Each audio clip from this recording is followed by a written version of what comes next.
Dear students, अपने BSc part second के अंदर जो फिजियोलॉजी से संबंधित एक्सरसाइज है या जो प्रैक्टिकल अपने को करने हैं उनमें ब्लड से संबंधित कुछ एक्सरसाइज है, जिसमें अपने सबसे पहले आज कर रहे हैं हीमोग्लोबिन एस्टिमेशन। अपने स्वयं के रक्त में या दिए हुए गए ब्लड सैंपल में हीमोग्लोबिन की मात्रा का आकलन करना या मात्रा को ज्ञात करना। तो सबसे पहले अपने इसमें जो उपकरण या जो एपरेटस यूज़ करेंगे उसके बारे में चर्चा करते हैं। तो जो उपकरण यूज़ करेंगे उसके अंदर हीमोग्लोबिनोमीटर एक जो उपकरण होता है वो है। उसके अलावा dropper, needle, spirit lamp, cotton, इस तरह से ये चीज़ प्रयोग में लेंगे अपने। अच्छा, केमिकल्स या जो रिजेंट्स हैं उसमें N/10 HCl, डिस्टिल वाटर और एब्सोल्यूट अल्कोहल या ईथर, ये प्रयोग करेंगे। तो सबसे पहले अपने जो हीमोग्लोबिनोमीटर है, जो एपरेटस यूज़ कर रहे हैं उसके बारे में थोड़ी सी चर्चा करते हैं। तो जैसे ये डायग्राम है, डायग्राम के अंदर ये दिखाया गया है हीमोग्लोबिनोमीटर। तो हीमोग्लोबिनोमीटर एक जैसे लाल रंग का जो ये बॉक्स है उसके अंदर आता है ये अपनी। तो उसके अंदर मुख्य रूप से जो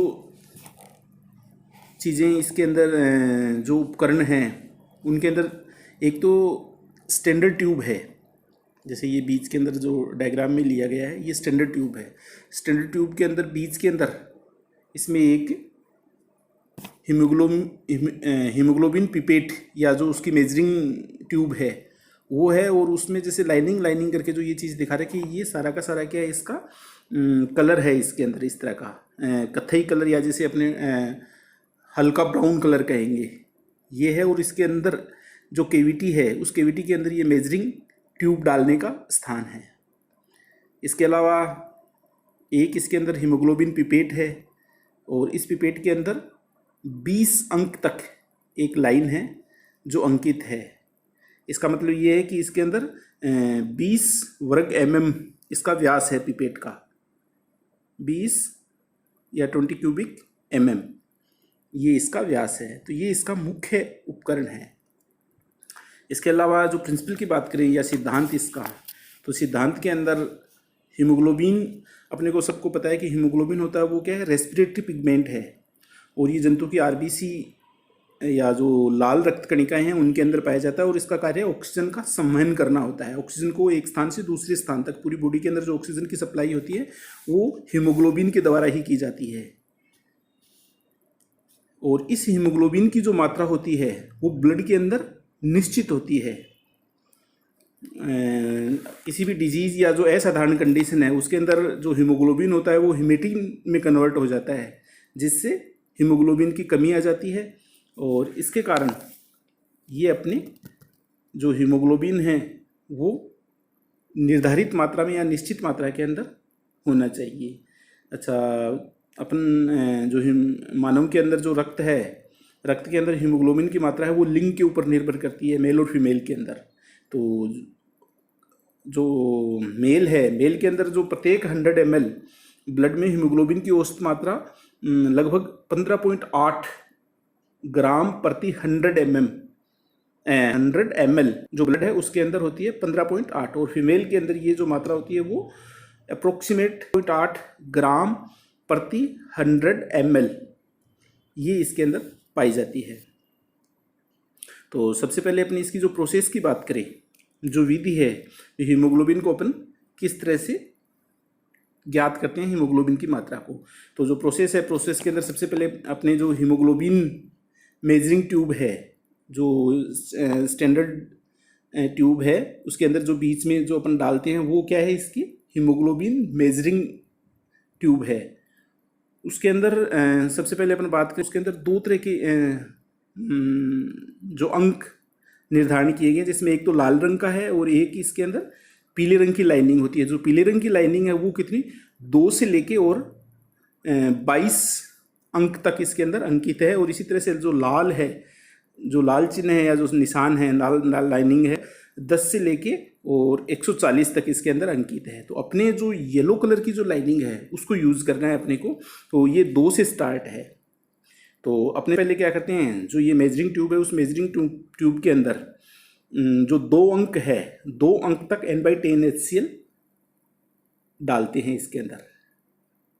और फिर उसके बाद में जो दूसरी तरफ अपना जो हीमोग्लोबिन पिपेट है, उस पिपेट के अंदर अपने स्वयं के जो रक्त है, अपनी जो अंगुली है, अंगुली को हल्का सा दबाकर प्रिक करेंगे और प्रिक नेडल की सहायता से प्रिक करेंगे। और प्रिक करने के बाद में जो हीमोग्लोबिन पिपेट है, हीमोग्लोबिन पिपेट में जो ब्लड है वो 20 क्यूबिक mm तक उसके अंदर अपने भर लेंगे। और उसके बाद में जो ये जैसे पिपेट दिखा रखी है, इसके अंदर जैसे 20 का निशान है, इस 20 निशान तक लेकर और फिर जो पिपेट का जो नीचे का हिस्सा है उसको कॉटन की सहायता से साफ़ कर लेते हैं अच्छी तरह से, ताकि ब्लड की मात्रा अधिक नहीं रहे।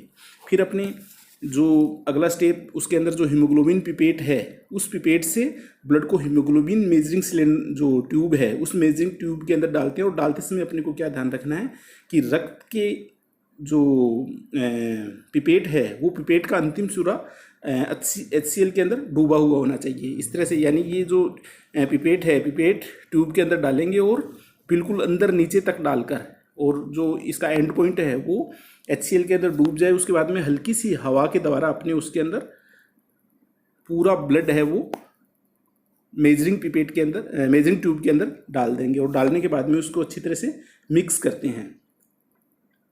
तो मिक्स करने से जो मेजरिंग नली है, मेजरिंग नली से नली के अंदर जो ब्लड है वो ब्लड का रंग क्या हो जाएगा, भूरा हो जाएगा। तो इसका कारण क्या होता है कि जो HCl है वो हीमोग्लोबिन को हिमेटीन में कन्वर्ट कर देता है। इसका मतलब ये है कि RBC है, वो RBC सेल है वो टूट जाएगी और टूटने से हीमोग्लोबिन है वो डायरेक्ट HCl के कांटेक्ट में आएगा और वो हीमोग्लोबिन हिमेटीन में कन्वर्ट हो जाएगा। फिर उसके बाद में ये जो मेजरिंग ट्यूब है, ये मेजरिंग ट्यूब अपने स्टैंडर्ड ट्यूब है, उस स्टैंडर्ड ट्यूब के अंदर रख लेंगे और उसके अंदर धीरे धीरे जो डिस्टिल वाटर है वो डिस्टिल वाटर अंदर डालेंगे और उसको रोड की सहायता से धीरे धीरे मिक्स करते रहेंगे। तो इस तरह से जब जो मेजरिंग ट्यूब है, मेजरिंग ट्यूब का कलर स्टैंडर्ड ट्यूब के बराबर हो जाए, वहाँ तक अपने इसके अंदर जो डिस्टिल वाटर है वो डालते हैं। और डालने के बाद में फिर जो मेजरिंग ट्यूब है, जब उनका कलर सेम हो जाता है तो मेजरिंग ट्यूब पर जो अंकित जो येलो कलर की लाइनिंग है वो अपने पढ़ लेते हैं कि कहाँ तक उसका जो मेज़र कर सकते हैं अपने, या जो मेज़र के लिए जो लेवल आ गया है वहाँ तक। तो वही उसकी क्या है, हीमोग्लोबिन की मात्रा है। और फिर उसके बाद में अपने रिज़ल्ट के अंदर स्वयं के जो रक्त है, रक्त में हीमोग्लोबिन की मात्रा डेस जितनी भी आई है 13.8, 14.8 या जितनी भी जो आई है ग्राम प्रति 100 ml, ये अपने इसके अंदर आ जाएगी। तो जैसे ये अब हीमोग्लोबिन एस्टिमेशन का है तो सबसे पहले उद्देश्य लिखा है, फिर उसके बाद में जो एपरेटस यूज़ किए हैं, जो उपकरण कर रहे हैं उपकरण, फिर केमिकल्स ये आ गए, और जो परीक्षण सामग्री अपने जो स्वयं का रक्त और उसका प्रिंसिपल, और प्रिंसिपल के बाद में उसकी प्रोसेस जो विधि है, विधि के द्वारा आपने इसको हीमोग्लोबिन का एस्टिमेशन करेंगे और उसके बाद में रिजल्ट। तो इस तरह से ये जो अपना स्वयं का रक्त या कोई भी आपको लैब के अंदर ब्लड सैंपल दिया जा सकता है, उसकी जो निश्चित मात्रा है वो लेके अपने उसके अंदर हीमोग्लोबिन की मात्रा का आकलन कर सकते हैं। Thank you.